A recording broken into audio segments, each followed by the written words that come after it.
สบายดีทุกคนมาเบิ่งสาวบ้านนาดีสิตำบักหุ่งเหรอเจ้าสิตำบักหุ่งเหรอไม่เหรอฮะ พี่จ้อย เอ้าคือบ่ตำเลิศ ตำบ่แซ่บ ตำบ่แซ่บโอ้กระยาแค่คนซอยกับแซ่บพอแห้งเนาะเบิ่งเลยเบิดบ้านเหลือผู้สาวผู้เดียวทุกคนเงียบเลยไม่เหรอ แม่ ว่า เขาไปเฮ็ดเวียก เขาไปเฮ็ดเวียกเบิดอันนี้ผู้นี้บ่มีเวียก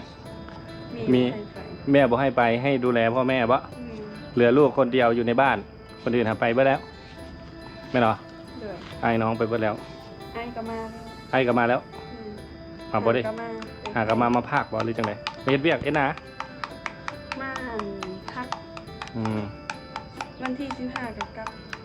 อืมมาพักแล้วก็มาเฮ็ดไถนานํบ่ เด้อ อ๋อมาไถนาเฮ็ดนาแล้ว เพิ่นมีนาจักเฮกตาร์นี่ ในฮอดเพิงตา ฮอดเท่าใดฮะ 19ให้ 19ไร่ป้า19ไร่ผู้ประมาณ 2-3 ไร่พุ่นแหล้วเนาะอันได้เข้าจักกระสอบปีหนึงฮะ 70 70ผู้ป้าบ่เป็น10กับ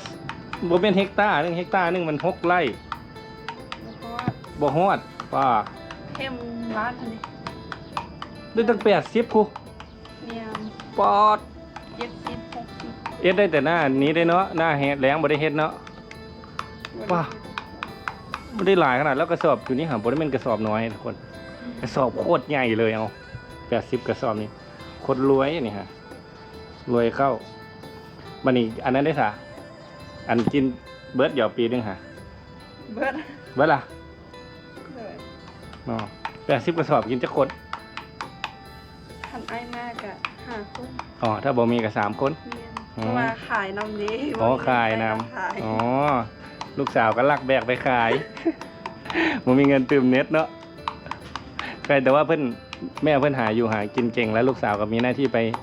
ขาย ลูกสาวก็ประเทศหยังอยู่เฮือนยิ้มงามๆขายเครื่องอยู่ตลาดหน้าบ้านแม่นบ่มื้อนี้เบิดกดหมู่ตลอดเด้แม่นบ่มาที่หลังอะเบิดกดหมู่คนอื่นนั่งตั้งแต่เช้าจนแลกับบางคนก็ยังบ่เบิดเอา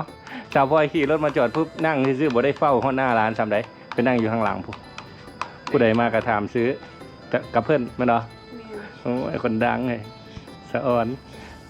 นเป็นแบบ ผู้ใดมาก็อยากซื้อน้ำหั่นนะ อยากเมาเบิด รอบนั้นก็อยากเมาเบิดอยากเมาซ้อยอยู่แต่ว่า แม่ค้าหลายก็เลยซื้อคนละเล็กคนละน้อยมือไข่หมูแดงอะ ยานกระเจ้าอันนั้น แต่ก็ซื้อซ้อยอยู่ อยากเมาสาวพ่อยบอกเอ้าคนอื่นคือบ่ซื้อซ้อยนะก็เลยซื้อเสื้อคนละถาด สาวพลอยได้ขายโกน เราซื้อสาวพลอยเบิดบอกคนปัสสิมันใส่สาวพลอยได้แม่นบ่ ก็เลยซื้อซอยคนละถาดแล้วซื้อซอยเพิ่นหลายกันทุกคนโมโนโฮม่วนไหนสาวโสดบรรณดี ยังเหลือผู้เดียวอดสัตว์ผู้โสดผู้งามคนหมู่เบิดบ้านเพราะว่าคนอื่นมีลูกมีผัวเบิดแหละแล้วก็ไปเอ็ดเวียกเบิดเพิ่นอยู่ได้อยู่บ้านอยู่เฝ้าบ้านเฝ้าพ่อแม่อ๋อวัยรุ่นเล็กน้อยร้องเพลงเข้ามาพุ่น หมดแล้วเอาประมาณนี้นะครับเอายิ้มให้เบิ่งนะ เฮ้ไปแล้วดีครับ